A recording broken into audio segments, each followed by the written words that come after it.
सांख्य कारिका कक्षा 35।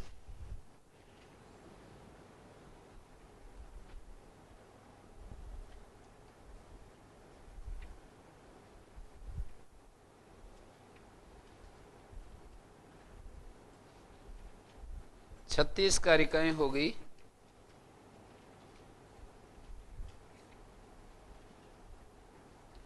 बुद्धि को प्रधान करणों में से बुद्धि को प्रधान बताते हुए कहते हैं, 36वीं कारिका में तो ये बतलाया कि 12 करण बुद्धि में अपनी सारी जो भी विषय सामग्री है बुद्धि को दे देते हैं और बुद्धि पुरुष के सामने प्रकाशित कर देती है। एते प्रदीप कल्पा, प्रदीप के समान परस्पर एक दूसरे से विलक्षण जो गुण विशेष हैं, त्रिगुण के विकार स्वरूप, गुण विशेष का अर्थ है यहाँ पर त्रिगुण के विकार स्वरूप जो श्रोत्रादि 10 इंद्रियां, मन और अहंकार, इन्हीं को गुण विशेष कह रहे हैं। गुण विशेष का अर्थ यहाँ पर वैसा नहीं है। विशिष्ट जो गुण हैं, गुणों के जो विकार हैं, माने 10 श्रोत्रें, ज्ञानेन्द्रियां, कर्मेंद्रियां, मन और अहंकार, विषय ग्रहण की परस्पर विलक्षणता से, ये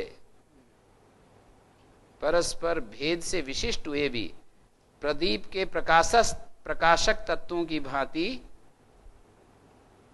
ये सब पुरुषस्य कृत्स्नम अर्थम प्रकाश्य, पुरुष के संपूर्ण अर्थ को प्रकाशित करके बुद्धौ प्रयच्छन्ति, ये 12 मिलकर के बुद्धि में पहुंचा देते हैं। बुद्धिस्त जो सारा विषय सुख दुख मोह या ज्ञान जो है वो पहुंच जाता है और पुरुष उसको प्राप्त कर लेता है। तो यहां ये बता रहे हैं आगे कि सर्वं प्रत्युपभोगम यस्मात् पुरुषस्य साधयति बुद्धि सैव च विशिनष्टि पुनः प्रधान पुरुषांतरम सूक्ष्म। जो भोग अपवर्गार्थम दृश्यम जो सुना जाता है कि भोग और अपवर्ग के लिए है ये बुद्धि, तो उसी को यहाँ पर इस कारिका में दिखाया। पहली पंक्ति में तो भोग की बात होगी, सर्वम प्रत्युपभोगम यस्मात् पुरुषस्य साधयति बुद्धि, सारे उपभोग को, सारे भोग सामग्री को ये बुद्धि, यस्मात् माने जिस हेतु से पुरुष के सारे उपभोग को सिद्ध करती है, बुद्धि सिद्ध करती है। मैंने पिछली कारिका में भी तो यही बताया था कि सारे 12 करण मिलकर के बुद्धि में विषय को प्रकाशित करते हैं। पुरुष के लिए बुद्धौ प्रकाश्य ऐसे कहा था ना, कृष्णम अर्थम पुरुषस्य प्रकाश्य बुद्धौ प्रयच्छन्ति ऐसे कहा था। तो इसमें इस कारिका में माने करणों में सर्वश्रेष्ठ जो बताया था वो ऐसा क्यों है, उसी का उत्तर दिया। मन और अहंकार को क्यों नहीं माना जाता, तो कह रहे हैं युक्ति ये देते हैं, विनिगमक युक्ति, इसमें विनिगमक ये देते हैं, युक्ति ये देते हैं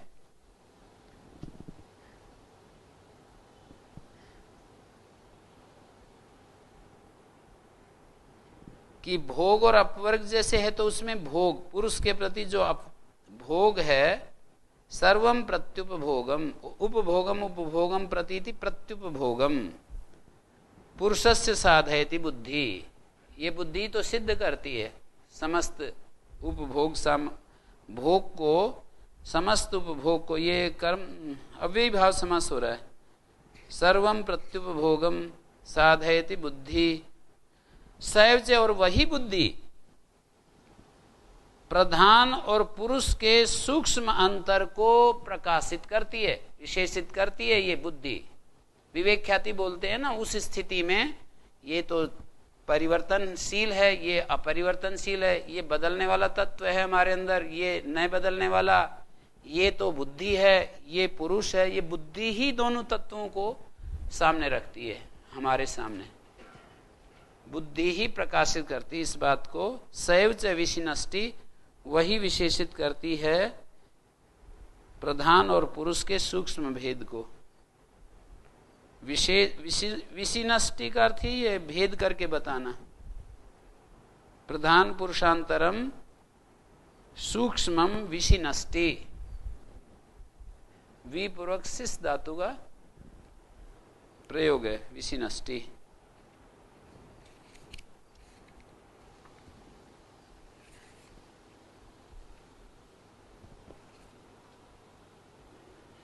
ये जो सूक्ष्म दुर्विज्ञेय, जो प्रधान और पुरुष का अंतर जो सूक्ष्म है ना, दुर्विज्ञेय है, इसको, इस दुर्बोध तत्व को भी विशिनष्टि, अध्यवसायत्मिका बुद्धि अपने व्यापार से, अध्यवसाय से निश्चय कर देती है कि ये जो है बुद्धि है, ये पुरुष है। यस्मात् प्रत्युभोगम, जिस कारण बुद्धि पुरुष के प्रति सारे उपभोगों को सिद्ध करती है। पुरुषस्य एक प्रकार से प्रधानमंत्री की तरह है, माने जो मंत्री होता है उसकी तरह, राजा का जैसे मंत्री होता है। राजा को हम माने पुरुष, तो इसको हम उसका प्रधान, जो जैसे चंद्रगुप्त और चाणक्य, तो चाणक्य की तरह है ये बुद्धि। जी, ये सांख्य योग में मन को प्रधान मान रहे हैं और ये कार्यकार बुद्धि को मान रहे हैं, क्योंकि ये केवल निर्णय मात्र करती है बुद्धि, और इसका कोई काम बताया नहीं सांख्य योग में, और बाकी सब कुछ मन में रहता है और मन ही उपकारक होता है। मन को ही प्रधान कहा वहां पर, ये कार्यकार बुद्धि को क्यों प्रधान कह रहे? उसके साथ में निकटतम हो सकता है, निकटतम होने के कारण। वैसे कई व्याख्याकार जो आप बता रहे हैं ना, उसका मन का अर्थ बुद्धि ही करते हैं। तथा अशेष संस्कार आधारत्वात्, और वो जो है ना सूत्र, वो तो केवल साधन, उसको मन का एक नाम बुद्धि भी है ना, जिस साधन होने के कारण से, तो मन को बुद्धि भी कह देते हैं। उस रूप में तो कोई दिक्कत नहीं आएगी। पर अगर महतत्व को हम ले रहे हैं, महतत्व प्रधान है, न तो योग ने बोला न सांख्य ने बोला, तो ये सांख्य कार्यकार कैसे कह रहे हैं?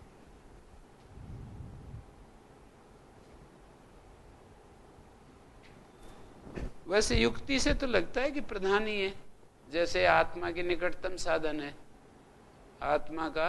ये तो तीनों साधन है निकटतम, तीनों का अपना अपना कार्य है, तीनों का अपना अपना होते हुए जैसा कार्य मन का है वैसे न अहंकार का है, न वैसे न महतत्व का है। कार्य तो अलग अलग है ही, कार्य अलग अलग होते हुए मन जिस व्यापक रूप से काम कर रहा है वो व्यापकता न अहंकार में है और न बुद्धि में है, यानी महतत्व में है। पर वो जैसे कहते हैं ना, इंद्रियाणि पराण्याहु इंद्रियेभ्यः परम मना मनसस्तु परा बुद्धि, यो बुद्धे परतस्तु स।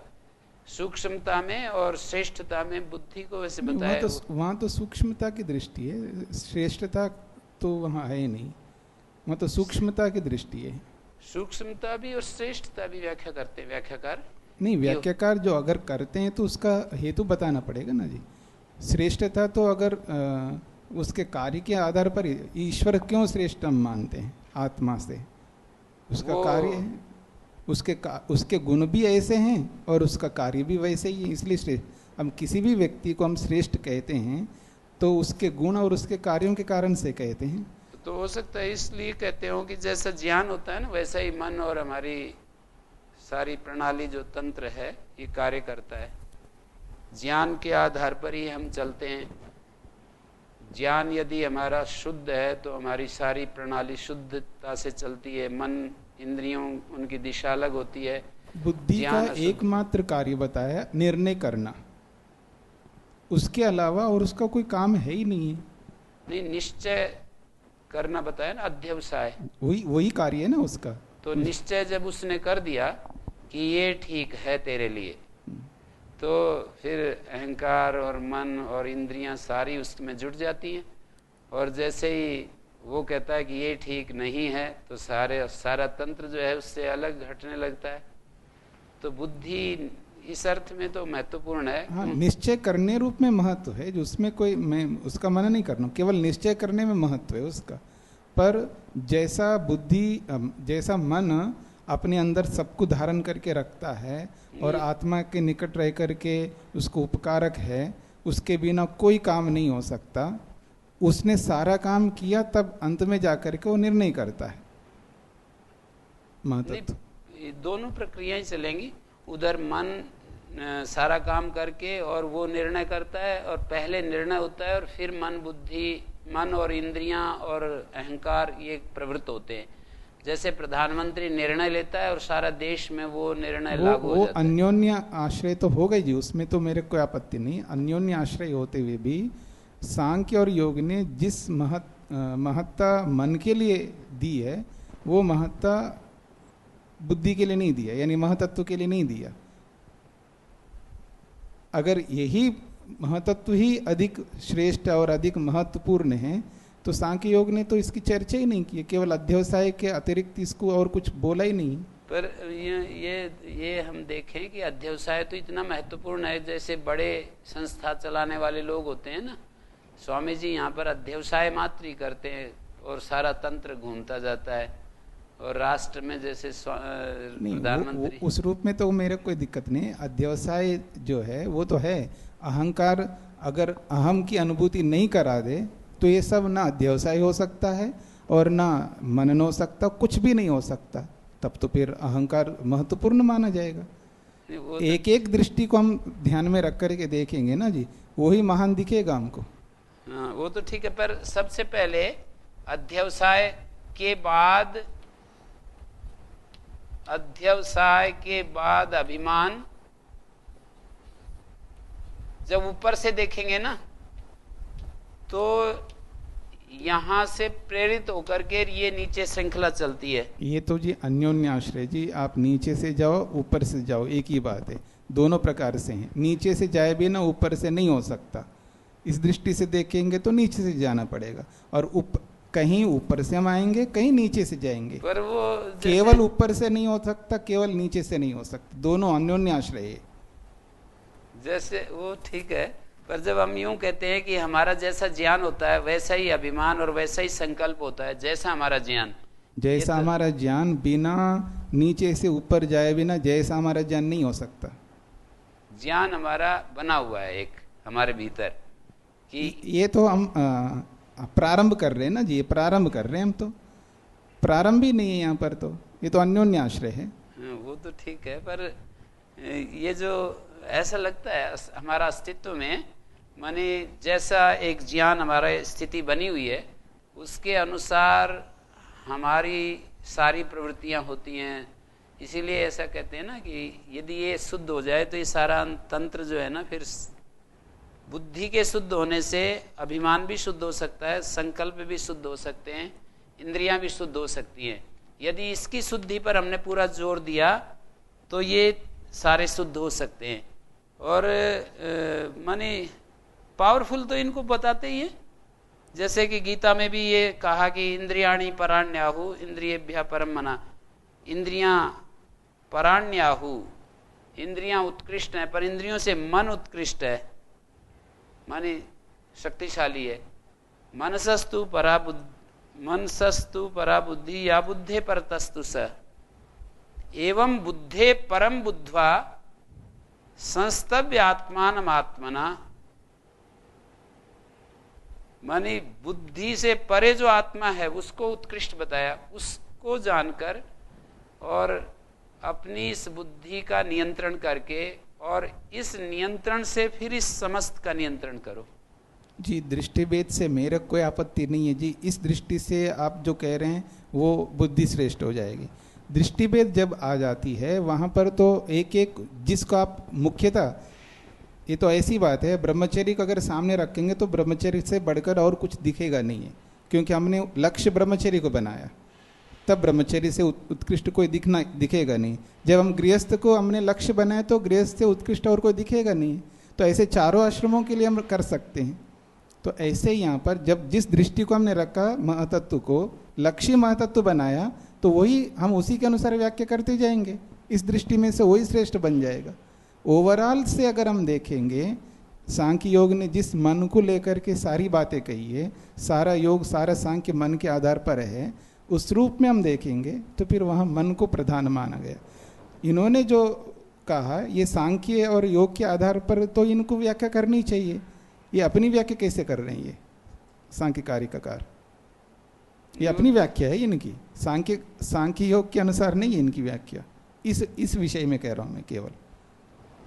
नहीं, वो जो सूत्र हैं, मैंने तो ऐसे ही ध्यान आ रहा है कि यहाँ जो सूत्र है ना, जहाँ पर ये जो इनमें बुद्धि की प्रधानता है और ये संस्कारों का आधार दूसरे अध्याय में है, ये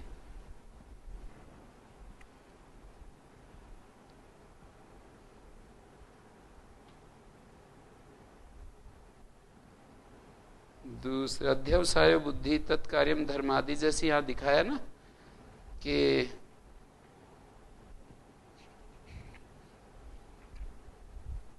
महदादि क्रमेण पंचभूतानाम और दिक् कालो आकाशादिव्या दैवशाय बुद्धि तत्कार्यम धर्मादि, और फिर ये आया अभिमानो अहंकारा एकादश पंच तन्मात्रम तन तत्कार्यम,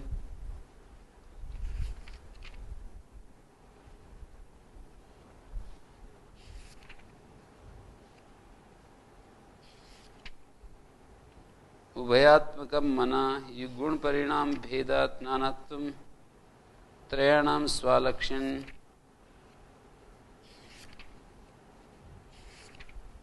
इसमें एक सूत्र है, इसमें कौन सा अध्याय का सूत्र है? तथा अशेष संस्काराधारत्वात्, एक सूत्र है, उसमें मैं आपको तथा अशेष, इसमें देख लेता हूं मैं। तथा अशेष संस्काराधारत्वात् है तीसरे देगा, दूसरे का तो तथा अशेष संस्काराधारत्वात्, ठीक है।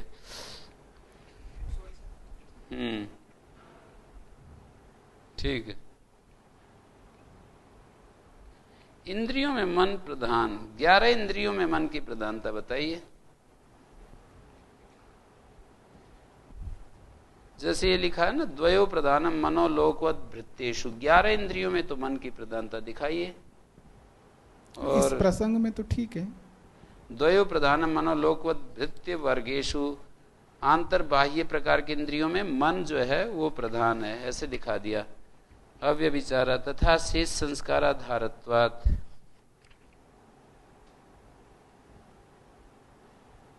तो ये तो 11 इंद्रियों में बताया, सारे 13 में तो मन को प्रधानता नहीं। यहाँ प्रसंग इंद्रिय विषय की व्याख्या है, इंद्रिय विषय की व्याख्या में मन प्रधान बताया है, सबको लेकर के यहाँ नहीं बताया जा रहा है जी। ठीक है जी, मेरे कोई ऐसी कोई दिक्कत नहीं है जो ये प्रस्तुत कर रहे हैं कारिकाकार जी जी। किसी दृष्टि से बुद्धि श्रेष्ठ है, इसमें मेरे कोई आपत्ति नहीं है जी, पर सांख्य योग के जो सिद्धांत है उस पूरे सार्वभौम सिद्धांत को ध्यान में रख करके देखेंगे तो मन ही प्रधान है, बुद्धि नहीं है, और इनकी दृष्टि से तो कोई दिक्कत ही नहीं है, कोई बात नहीं। पर मैंने वो जो है ना आचार्य सत्यजीत जी की भी बहुत सारे प्रवचन सुने इस विषय में जी, और मतलब उसके बाद ही मेरी बुद्धि में ये बात बैठी कि सबसे ज्यादा महत्वपूर्ण बुद्धि ही है हमारे अस्तित्व में। वो किसी दृष्टि से उन्होंने कहा है, बाकी चर्चा तो हुई है। वो मन को भी मानते हैं और किसी एक दृष्टि से बुद्धि को भी मानते हैं, निर्णयात्मक। जैसे लौकिक उदाहरणों में जब हम देखते हैं उस रूप में बुद्धि निर्णय करती, इसलिए श्रेष्ठ है, इस रूप में कोई आपत्ति नहीं है। एक दृष्टि से देखने में कोई आपत्ति मेरे को भी नहीं है जी, पर पूर्णतः सार्वभौम को सामने रख करके जब देखते हैं तब मन प्रधान होगा, जो सांख्य योग ने प्रस्तुत किया है। और उसमें भी जैसे केनोपनिषद में जो उमा है वो बुद्धि ही है, उसको जी वो सारी एक एक दृष्टियां हैं जी, मैं उसका निषेध कभी नहीं कर रहा हूँ, इस बात को भी स्वीकार कर रहा हूँ, बुद्धि श्रेष्ठ है, इसमें मेरे कोई आपत्ति नहीं है। लेकिन जब सर्वांगपूर्ण दृष्टि से जब हम देखते हैं तब वहाँ पर जो सबसे ज़्यादा काम करता है, जिसके सबसे अधिक गुण होते हैं, वो सर्वश्रेष्ठ माना जाता है। पर एक उस दृष्टि से देखे ना कि काम तो यहाँ करने वाले अपने पतंजलि योगपीठ में बहुत ज्यादा हैं, काम करने वाले फिर आप वहीं पर जा रहे हैं जी, मेरे कोई आपत्ति नहीं है। नहीं मतलब मैं तो एक दृष्टि से देखेंगे, निर्णय की दृष्टि से ही सोच रहा हूँ मैं, मेरे को कोई वो बात नहीं जी जी, उस दृष्टि से मेरे को भी कोई आपत्ति नहीं है। युक्ति तर्क जो है ना वो उधर भी जा रहा है, मैं ये कर रहा हूँ, आपत्ति की बात नहीं। वैसे ऐसा लगता है कि बुद्धि हमारे अस्तित्व में, ज्ञान जिस तरह का हमारा होता है, हमारी क्रिया प्रणाली, हमारा सोच विचार, हमारा जीवन, हमारा सारी धारा वैसी ही चलती है। हम क्यों अलग अलग हैं एक दूसरे से, तो ऐसा लगता है कि बुद्धि के कारण ही अलग अलग है। हमारा जो ये ज्ञान है ना जी, आप अगर पतंजलि योगपीठ को भी लेकर के देखें, केवल निर्णय नहीं करते, उनके गुण भी देखिए और उनके कार्य भी देखिए। उसके आधार पर जो मुख्य व्यक्ति है स्वामी जी, वो निर्णय केवल मात्र नहीं करते, उनके गुण भी है और उनके कार्य भी है व्यापक रूप से, इसलिए वो प्रधान हैं, उसमें कोई आपत्ति नहीं। वो केवल निर्णय करते हों और सारे काम दूसरे लोग करते हों, ऐसे तो बिल्कुल नहीं है। सारे काम का मतलब जो छोटे मोटे काम तो सभी लोग करते हैं, उसमें मेरे कोई आपत्ति नहीं है। जो बड़े बड़े कार्य है वो कौन करते हैं? मतलब वहां से निर्णय होता है, फिर सारा तंत्र घूमता है, उसमें मेरा कोई आपत्ति नहीं है जी, वो तो है ही। निर्णय के बिना अब सेना अध्यक्ष जो होता है वो निर्णय करता है, उसमें कोई आपत्ति नहीं है। सैनिक तो लड़ते हैं वहां पर जी, तो पर उस लड़ने के लिए जो सारी व्यवस्था जो करता है, सारी व्यवस्था की जो जिम्मेदारी है वो सेनाध्यक्ष की तो होती है, मुख्य तो हुई है, उसमें मेरे कोई आपत्ति नहीं है। और विचार कर सकते हैं। हाँ जी, मेरे को तो अभी तक मतलब ठीक है, जैसे आपको वो दिख रहा है, अभी मेरे मन में बैठा नहीं है। हाँ नहीं, कोई दिक्कत नहीं है, मेरे को नहीं दिख रहा है, मैं सांख्य योग की दृष्टि आपके सामने रखा है जी, और जी। सांख्य कार्यकार ने जिस दृष्टि से रखा है वो सांख्य योग के अनुरूप नहीं है, अपना उनका स्वतंत्र दृष्टि है उसके। अगर क्योंकि सांख्य का ही अगर आपको वर्णन करना है तो सांख्य की दृष्टि से मेरे को वो लग रहा है। हाँ, वो विचार कर सकते, उसमें मेरे कोई दिक्कत नहीं। तन्मात्राणि अविशेषा तेभ्यो। स्वामी जी निर्णय तो लेते हैं किंतु कुछ काम स्वयं भी करते हैं, एक ये बिंदु आनी चाहिए। कुछ काम ऐसा है वो स्वयं कर लेते हैं और कुछ निर्णय दे देते हैं तुम करो, कुछ नहीं कर पाते हैं तुम, तो वो करते हैं। तो ऐसे एक स्थिति में एक बात आती है। तो मेरा प्रश्न यहाँ है कि यद्यपि बुद्धि को हम ज्ञानाधिकरण मान भी लें और मानना चाहिए, उसमें मेरी भी आपत्ति नहीं रहेगी, किंतु एक दर्पण मुझे दिखाता है या मेरा कैमरा मुझे दिखाता है तो उसको मैं मान लूँ कि यही मेरा स्वरूप है। ऐसे बुद्धि मुझे दिखाती है और मैं मान लूँ यही मेरा स्वरूप है, और मैं मुझको भी देखता हूँ दर्पण के सामने। एक तो दर्पण मुझे दिखाता है, मैं मुझको भी अलग से देखता हूँ, कैमरा मुझे दिखाता है, मुझको भी मैं अलग से देखता हूँ। और कैमरा और दर्पण वास्तविकता वास्तव में दिखाते नहीं है, मैं मुझको ही वास्तव में देखता हूँ। ऐसी स्थिति में यदि बुद्धि मुझे दिखाती है और मैं मुझको नहीं देख पाता, तब दर्पण वाली बात आई कि जैसे दर्पण में मैं मुझको देखता हूँ और उसको मान लूँ, और मैं मुझको न देख पाता और उसको मानता रहता, तो एक बड़ी विडंबना की स्थिति आ रही। तब ये मानना होगा कि आत्मा भी अपने ज्ञानाधिकरण बुद्धि को मान लें, किंतु पुरुष भी अपने आप को देखने का सामर्थ्य रखता है, और साथ साथ वो बुद्धि को भी, जैसे मैं दर्पण को जानता हूँ ये मेरा दर्पण है, ऐसे मेरी बुद्धि को भी मुझे जानना चाहिए, तभी वास्तविकता आ पाएगी और वास्तविक पुरुष में कुछ ज्ञान है ये भी माना जा पाएगा। नहीं, ये सांख्य दृष्टि में तो सारा ज्ञान बुद्धि में है और पुरुष से ये चेतन जैसी हो जाती, जो मैं समझा हूं, मैंने अपने विचार को रख दिया, आगे तो विचार करते रहो। हाँ जी, मैंने जो ये कहा समझा था है कि बुद्धि तो हमको दिखा देगी, फिर उसको हम मान लें कि यही बुद्धि मेरा में स्वरूप है। चैतन्य बुद्धि में प्रतिबिंबित हो जाता वो है, तो ठीक है गुरु जी, और फिर चैतन्य के बिना तो अनुभव होगा नहीं। किंतु अपना अनुभव भी तो एक एक्स्ट्रा हो जाना जाए तो एक अच्छी बात होगी, नहीं तो फिर वो संशयात्मक स्थिति में ही रह जाएगी। चलो कोशिश करेंगे, समझेंगे धीरे धीरे। तन्मात्राणि अविशेषा तेभ्यो भूतानि पंच पंचभ्य एते स्मृता विशेषा शांता घोरा। विषय रूप विशेष और अविशेष होते हैं। तन्मात्र जो होते हैं ना अविशेष, तन्मात्राणि अविशेषा तेभ्यो भूतानि पंच पंचभ्य एते स्मृता विशेषा। यहां पर एक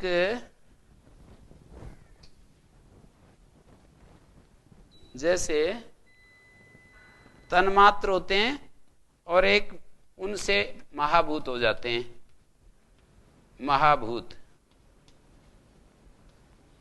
तो ये जो तन्मात्र हैं ये तो अविशेष है, ये विशेष है। पहले भी मैंने इसके बारे में काफी चर्चा की है। अविशेष कितने होते हैं? विशेषा विशेष लिंग मात्र अलिंगानी गुण परवाणी, उस सूत्र में भी योग दर्शन के अविशेष जो होते हैं तन्मात्र होते हैं। अहंकार होता है, 6 होते हैं ना, अहंकार और तन्मात्र अविशेष होते हैं। और विशेष क्या होते हैं? महाभूत होते हैं। और उधर 11 इंद्रियां होती हैं, 11 इंद्रियां और महाभूत 16 जो है वो विशेष होते हैं। तो यहां कहा तन्मात्राणि अविशेषा तेभ्या, उन अविशेषों से पंचभ्या पंचभूतानि, ऐसा अन्वय होगा। तेभ्या पंचभ्या, उन 5 अविशेष तन्मात्र से, ये तन्मात्र शब्द होता है आकारांत, तन्मात्र से 5 तन्मात्र से 5 भूत होते हैं। एते स्मृता विशेषा, ये जो है ना ये विशेष कहलाते हैं ये। और इन्हीं में शांत घोर और मूड, सुख दुख और मोह, ये स्थिति बनती है। महाभूतों में ही हमारे अंदर सुख महसूस होता है, दुख महसूस होता है और मोह अवस्था महसूस होती है। जो सूक्ष्म तन्मात्र हैं वो ना शांत होते हुए भी हमारे को प्रतीत नहीं होते हैं। शांत घोर मूड वो अवस्था अव्यक्त अवस्था में, अनभिव्यक्त अवस्था में, अप्रकट अवस्था में वहां रहती है, लेकिन हमारे को प्रतीत नहीं होता है। शांत घोर मूड, ये जो भाव है हमारे को जो पैदा होता है किसी एक चीज को देखकर, जैसे एक चीज को देख करके, जैसे स्वामी जी के शरीर को देखकर आपके अंदर सुख कर भाव पैदा होता है, या उनके प्रतिद्वंदी उनको देखेगा तो उनके अंदर दुख कर भाव आएगा, और कोई किसी के अंदर मोह कर भाव आएगा। ऐसे किसी भी चीज को आप देखिए, जो आपका मित्र है उसको देखेंगे आप तो सुख कर भाव आएगा, और जो उनका कोई प्रतिद्वंदी है तो उसको देख करके ना दुख कर भाव आएगा। और वैसी चीज वो बनना चाहता है लेकिन बन नहीं पा रहा है तो मोह कर भाव आएगा। तो ये बताए यहाँ पर शांत घोर और मूड जो है ना, इन विशेषों के अंतर्गत ही, महाभूत के अंतर्गत है। इस कार्यक्रम में इतना ही संदेश दिया है। ओ